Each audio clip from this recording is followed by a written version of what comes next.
ದೊಡ್ಡಮನೆ ಹಬ್ಬದಲ್ಲಿ ಆಂಕರಿಂಗ್ ಸುಷ್ಮಾರವರು ಗಿಲ್ಲಿ ಹಾಗೂ ಕಾವ್ಯಗೆ ಜಾಸ್ತಿ ಮಾತಾಡಿಸ್ತಾ ಇದ್ರು, ನಮ್ಮನ್ನೆಲ್ಲ ಸರಿಯಾಗಿ ಮಾತನಾಡಿಸಲಿಲ್ಲ ಎಂದು ರಕ್ಷಿತಾರವರು ದೂರಿದ್ದಾರೆ. ಎಲ್ರಿಗೂ ನಮಸ್ಕಾರ. ಯೂನಿವರ್ಸ್ ಲವ್ ಚಾನಲ್ಗೆ ನಿಮ್ಮೆಲ್ರಿಗೂ ಸ್ವಾಗತ. ಗೈಸ್, ರಕ್ಷಿತಾಗೆ ಇತ್ತೀಚೆಗೆ ಏನು ಆಗಿದೆ ಅಂತ ಗೊತ್ತಾಯ್ತಿಲ್ಲ. ಸಿಕ್ಕಾಪಟ್ಟೆ ಟ್ರೋಲ್ ಆಗ್ತಾ ಇದ್ದಾಳೆ. ಇದಕ್ಕೆಲ್ಲ ರೀಸನ್ನು ಅವಳು ಮಾತಾಡೋ ಮಾತು. ಅವಳು ಏನ್ ಮಾತಾಡ್ತಾ ಇದ್ದಾಳೆ ಅಂತ ಅವಳಿಗೆ ಗೊತ್ತಾಗ್ತಾ ಇಲ್ವಾ, ಅಥವಾ ಬೇಕು ಬೇಕು ಅಂತಾನೆ ಆ ಥರ ಮಾತಾಡ್ತಾ ಇದ್ದಾಳ, ಅಥವಾ ಅವಳ ಮನ್ಸಲ್ಲಿರೋದನ್ನ ಹೇಳ್ಕೊತಿದ್ದಾಳ ಅನ್ನೋದೇ ಅರ್ಥ ಆಗ್ತಾ ಇಲ್ಲ ನಮ್ಗಳಿಗೆ. ಇಷ್ಟು ದಿನ ಒಂಥರ ಟ್ರೋಲ್ ಆದ್ರೆ ಈಗ ಮತ್ತೊಂಥರ ಟ್ರೋಲ್ ಆಗಲು ಶುರುವಾಗಿದ್ದಾಳೆ. ಅದು ಏನಂದ್ರೆ, ಆಂಕರಿಂಗ್ ಸುಷ್ಮಾರವರು ಸರಿಯಾಗಿ ಆಂಕರಿಂಗ್ ಮಾಡ್ತಾ ಇರಲಿಲ್ಲ. ಗಿಲ್ಲಿ ಹಾಗೆ ಕಾವ್ಯಾಗೆ ಒಂಥರ ಫೇವರಿಸಂ ಮಾಡಿದ್ರೆ ನಮ್ನ್ಯಾರು ಸರಿಯಾಗಿ ಮಾತನಾಡಿಸ್ತಾನೆ ಇರಲಿಲ್ಲ ಅಂತ ಈಗ ಆಂಕರಿಂಗ್ ಸುಷ್ಮಾರವರನ್ನ ದೂರಿದ್ದಾಳೆ. ನಿಜವಾಗಿಯೂ ಆಂಕರಿಂಗ್ ಸುಷ್ಮಾರವರು ಆ ರೀತಿ ನಡ್ಕೊಂಡ್ರ, ಅಥವಾ ಸುಮ್ನೆ ರಕ್ಷಿತಾ ಸುಷ್ಮಾರವರನ್ನ ದೂರ್ತಿದ್ದಾಳ ಅಂತ ನಾನೀಗ ಹೇಳ್ತಾ ಹೋಗ್ತೀನಿ ಬನ್ನಿ. ದೊಡ್ಡಮನೆ ಹಬ್ಬ ಮಾಡಬೇಕು ಅಂದ್ಕೊಂಡಿದ್ದೆ ಈ ಗಿಲ್ಲಿಗೋಸ್ಕರ, ಗಿಲ್ಲಿ ಇರೋ ಆ ಕ್ರೇಜ್ಗೋಸ್ಕರ. ಹೌದು, ಗಿಲ್ಲಿ ಬಿಗ್ ಬಾಸ್ ಮನೆಯಿಂದ ಬಂದ ಮೇಲೂ ಕೂಡ ತುಂಬಾ ಹೆಚ್ಚಾಗಿ ಕ್ರೇಜ್ ಇತ್ತು. ಅದಲ್ದೇ ಬರೀ ಗಿಲ್ಲಿಗೆ ಅಷ್ಟಲ್ಲ, ರಕ್ಷಿತಾಗೆ, ಕಾವ್ಯಗೆ, ತುಂಬಾ ಜನ ಸದಸ್ಯರಿಗೆ ಹೊರಗಡೆ ಸಿಕ್ಕಾಪಟ್ಟೆ ಕ್ರೇಜ್ ಇದ್ದ ಕಾರಣ ದೊಡ್ಡಮನೆ ಹಬ್ಬ ಅನ್ನೋ ಒಂದು ಕಾನ್ಸೆಪ್ಟ್ ಇಟ್ಕೊಂಡು ಮಾಡ್ತಾರೆ. ಆ ದೊಡ್ಡಮನೆ ಹಬ್ಬದಲ್ಲಿ ಎಲ್ಲ ಮನೆಯ ಬಿಗ್ ಬಾಸ್ ಮನೆಯ ಸದಸ್ಯರು ಎಲ್ಲರೂ ಕೂಡ ಬಂದಿರ್ತಾರೆ. ಎಲ್ಲರೂ ಕೂಡ ಡ್ಯಾನ್ಸ್ ಮಾಡೋದಿರ್ಬೋದು ಅಥವಾ ಫನ್ನಿ ಗೇಮ್ಸ್ ಅದು ಇದು ಎಲ್ಲ ಸುಷ್ಮಾರವರವರು ಆಂಕರಿಂಗ್ ಮೂಲಕ ನಡ್ಸ್ಕೊಡ್ತಾ ಇರ್ತಾರೆ. ಇಲ್ಲಿ ಬೇರೆ ಸದಸ್ಯರಿಗೆಲ್ಲ ಎಷ್ಟು ನೋವಾಗಿದೆ ಇಲ್ವೋ ಗೊತ್ತಿಲ್ಲ, ಬಟ್ ಇಲ್ಲಿ ರಕ್ಷಿತಾಗೆ ಸಿಕ್ಕಾಪಟ್ಟೆ ನೋವಾಗಿದೆ. ಅದೇನಂದ್ರೆ, ಅವರು ಬರೀ ಜಾಸ್ತಿ ಇಂಪಾರ್ಟೆನ್ಸ್ ಬರೀ ಗಿಲ್ಲಿ ಕಾವ್ಯಗೆ ಕೊಡ್ತಾ ಇದ್ರು, ಬಟ್ ನಮ್ಗಳಿಗೆ ಕೊಡ್ತಾ ಇರ್ಲಿಲ್ಲ. ಅದರಲ್ಲೂ ನಾನು ಹಾಗೂ ಕರಿಬಾಸಪ್ಪ ಇಬ್ಬರು ಕೂಡ ಮಾತನಾಡಲು ಹೋದಾಗ ಎಲ್ಲರೂ ಕಿವಿ ಮುಚ್ಕೊಳ್ಳೋದು ಅಥವಾ ತಲೆ ಬಗ್ಸ್ಕೊಂಡು ಕೂತ್ಕೊಳ್ಳೋದು, ಈ ತರ ಕಿವಿ ಎಲ್ಲ ಮುಚ್ಕೊಂಡು ಅನ್ನಕ್ಕೆ ಸ್ಟಾರ್ಟ್ ಮಾಡೋದು, ನಗೋಕ್ ಸ್ಟಾರ್ಟ್ ಮಾಡೋರು. ನಾವೇನಾದ್ರೂ ಮಾತಾಡಕ್ ಹೋದ್ರೆ ಇದು ಬಿಗ್ ಬಾಸ್ ಮನೆಯ ನಾಮಿನೇಷನ್ ಅಲ್ಲ ಅಂತ ರೇಗ್ಸೋದು, ಈ ತರ ಎಲ್ಲ ಮಾಡ್ತಾ ಇದ್ರು. ಇದರಿಂದ ನಮ್ಗೆ ಸಿಕ್ಕಾಪಟ್ಟೆ ನೋವಾಗಿದೆ. ಅದಲ್ಲದೆ ಆಂಕರಿಂಗ್ ಸುಷ್ಮಾರವರು ಕೂಡ ನಾವು ಮಾತಾಡ್ತಾ ಇದ್ರೆ ನಗೋರು, ಆಡ್ಕೊಳ್ಳೋ ಥರ ನಗೋರು ನಮ್ಮನ್ನ ನೋಡಿ. ಅದಲ್ಲದೆ ನಾವು ಜಾಸ್ತಿ ಹೊತ್ತು ಇರೋದಕ್ಕೆ ಬಿಡ್ತಾನೆ ಇರಲಿಲ್ಲ ಸ್ಟೇಜ್ ಮೇಲೆ. ಆಯ್ತು ನಡೀರಿ ನಡೀರಿ ಅಂತ ಬೇಗ ಬೇಗ ಕಳಿಸ್ಬಿಡ್ತಿದ್ರು. ಅದೇ ಗಿಲ್ಲಿ ಕಾವ್ಯ ಬಂದ್ರೆ ಕ್ಲಾಪ್ಸ್ ಹೊಡಿರಿ ಅನ್ನೋರು, ಇದು ಅಂದ್ರೆ ಅಲ್ಲಿ ಕೂತಿರೋ ಆಡಿಯನ್ಸ್ಗಳಿಗೆ ಅವ್ರಿಗೆ ಸಿಕ್ಕಾಪಟ್ಟೆ ಸಪೋರ್ಟ್ ಮಾಡ್ತಾ ಇದ್ರು.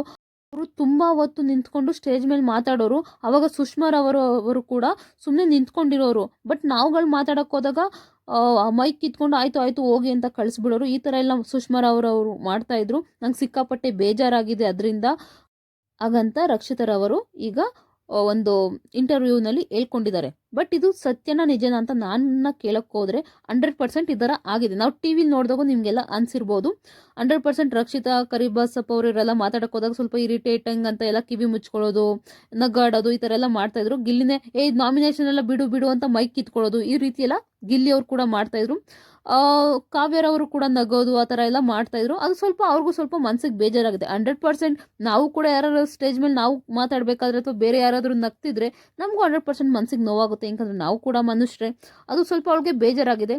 ಅದಲ್ಲದೇ ಸುಷ್ಮಾರವರು ಕೂಡ ಗಿಲ್ಲಿ ಹಾಗೆ ಕಾವ್ಯ ಮಾತಾಡ್ಬೇಕಾದ್ರೆ ತುಂಬಾ ಪೇಷನ್ಸ್ ಇಂದ ಕೇಳಿಸ್ಕೊಂಡು ಅವ್ರಿಗೆ ಮಾತಾಡಕ್ ಬಿಟ್ಟು, ಆಡಿಯನ್ಸ್ಗೆಲ್ಲ ಕ್ಲಾಪ್ಸ್ ಮಾಡಿ ಅವ್ರಿಗೆ ತುಂಬಾ ಹೊತ್ತು ಮಾತಾಡಕ್ ಬಿಟ್ಟಿದ್ದಾರೆ. ಬಟ್ ನಮ್ಗಳನ್ನ ಸ್ಟೇಜ್ ಮೇಲೆ ಇರೋದಕ್ಕೆ ಬಿಡ್ತಿರ್ಲಿಲ್ಲ. ಆಯ್ತು ಆಯ್ತು ನಡೀರಿ ಅನ್ನೋ ರೀತಿ ಎಲ್ಲ ಕಳಿಸ್ಬಿಡ್ತಿದ್ರು. ಈ ತರ ಎಲ್ಲ ಮಾಡಿದಾಗ 100% ಎಂಥವ್ರಿಗಾದ್ರೂ ಬೇಜಾರಾಗಿದೆ. ಅದೇ ರೀತಿ ರಕ್ಷಿತಾಗೂ ಕೂಡ ಬೇಜಾರಾಗಿದೆ. ಬೇಜಾರು ಮಾಡ್ಕೊಳ್ಳೋ ಅಂತ ಅವಶ್ಯಕತೆ ಏನಿಲ್ಲ. ಯಾಕಂದ್ರೆ ಆಲ್ಮೋಸ್ಟ್ ಇದು ಗಿಲ್ಲಿ ಕ್ರೇಜ್ಗೋಸ್ಕರನೇ ಈ ಹಬ್ಬ ಅಂತ ಇಟ್ಟಿದ್ದು ಅಂತ ನನಗನ್ಸುತ್ತೆ. ಯಾಕಂದ್ರೆ ಅವ್ನ ಕ್ರೇಜ್ ಆ ರೇಂಜಿಗೆ ಇತ್ತು. ಅವನನ್ನ ಜಾಸ್ತಿ ಮಾತಾಡಿಸ್ಬೇಕು, ಜನಗಳಿಂದ ಅವ್ನಿಗೆ ಎಷ್ಟು ಸಪೋರ್ಟ್ ಸಿಗುತ್ತೆ ಅಂತ ನೋಡಬೇಕು ಅಂದ್ರೆ ಅವನಿಗೆ ಜಾಸ್ತಿ ಸ್ಕ್ರೀನ್ ಸ್ಪೇಸ್ ಕೂಡ ಸಿಕ್ಕಿತ್ತು. ಗಿಲ್ಲಿ ಹಾಗೆ ಕಾವ್ಯ ಅನ್ನೋ ಒಂದು ಕಾನ್ಸೆಪ್ಟ್ ಇಂದನೇ ದೊಡ್ಡಮನೆ ಹಬ್ಬ ಅನ್ನೋದೊಂದು ನಡೀತು. ಬರೀ ರಕ್ಷಿತಾಗೆ ಅಷ್ಟೆಲ್ಲ, ಮಿಕ್ಕಿದ ಎಷ್ಟೋ ಕಂಟೆಸ್ಟೆಂಟ್ಗಳಲ್ಲಿ ಬಂದಿದ್ರಲ್ಲ, ಅವ್ರಿಗೆ ಯಾರಿಗೂ ಕೂಡ ಜಾಸ್ತಿ ಸ್ಕ್ರೀನ್ ಸ್ಪೇಸ್ ಸಿಗ್ಲಿಲ್ಲ. ಬೇರೆ ಯಾರನ್ನು ಅಷ್ಟಾಗಿ ಮಾತಾಡ್ಸ್ತಿಲ್ಲ. ಅಲ್ಲಿ ಜಾಸ್ತಿ ಇದ್ದಿದ್ದೆ ಗಿಲ್ಲಿ ಹಾಗೆ ಕಾವ್ಯ. ಇವರಿಬ್ಬರದ್ದೇ ಜಾಸ್ತಿ ಮಾತಿರ್ಬೋದು ಅಥವಾ ಆಡಿಯನ್ಸ್ಗಳು ಅವ್ರ ಜೊತೆ ಮಾತಾಡೋದಿರ್ಬೋದು, ಜಾಸ್ತಿ ಇದ್ದೇ ಇವರಿಬ್ಬರದು. ಹಾಗಾಗಿ ನನ್ನ ಪ್ರಕಾರ ಇಲ್ಲಿ ಯಾರಿಗೋಸ್ಕರನೂ ಬೇಜಾರು ಮಾಡ್ಕೊಳ್ಳೋ ಅವಶ್ಯಕತೆ ಇಲ್ಲ. ಈ ಸೀಸನಲ್ಲಿ ಆ ಜೋಡಿ ಇಟ್ಟಾಗಿತ್ತು. ಅದೇ ರೀತಿ ಗಿಲ್ಲಿ ಕ್ರೇಜ್ ಜಾಸ್ತಿ ಇತ್ತು, ಅದಕ್ಕೋಸ್ಕರ ಇಷ್ಟೆಲ್ಲ ಮಾಡಲಾಗಿತ್ತು. ಇಲ್ಲಿ ಹಾಗಾದ್ರೆ ಸುಷ್ಮಾರವರು ಮಾಡಿದ್ದು ಸರಿನಾ ಅಂತ ಹೇಳೋದಾದ್ರೆ 100% ಅವ್ರಿಗೆ ಹೇಳೋಷ್ಟು ನಾವು ದೊಡ್ಡವರಲ್ಲ. ಯಾಕಂದ್ರೆ ಇಲ್ಲಿ ಅವರದ್ದೇನು ಇರೋದಿಲ್ಲ. ಹಿಂದೆಗಡೆ ಡೈರೆಕ್ಟರ್ ಇದನ್ನೆಲ್ಲ ಮಾಡಿಸಿರೋರೊಬ್ರು ಇರ್ತಾರೆ. ಅವ್ರು ಹೇಳ್ದಂಗೆ ಇವ್ರು ಮಾಡ್ತಿರ್ತಾರೆ ಅಷ್ಟೇ. ಇವ್ರಿಗೆ ಇಷ್ಟು ಟೈಮ್ ಕೊಡಿ, ಮಾತಾಡೋಕ್ಕೆ ಟೈಮ್ ಕೊಡಿ ಅಂತ ಇಷ್ಟು ಟೈಮ್ ಇಟ್ಟಿರ್ತಾರೆ ಅವ್ರಿಗೆ. ಆ ಟೈಮಲ್ಲಿ ಅವ್ರು ಮಾತಾಡಿಸ್ತಾರೆ, ಕಳಿಸ್ತಾರೆ ಅಷ್ಟೇ.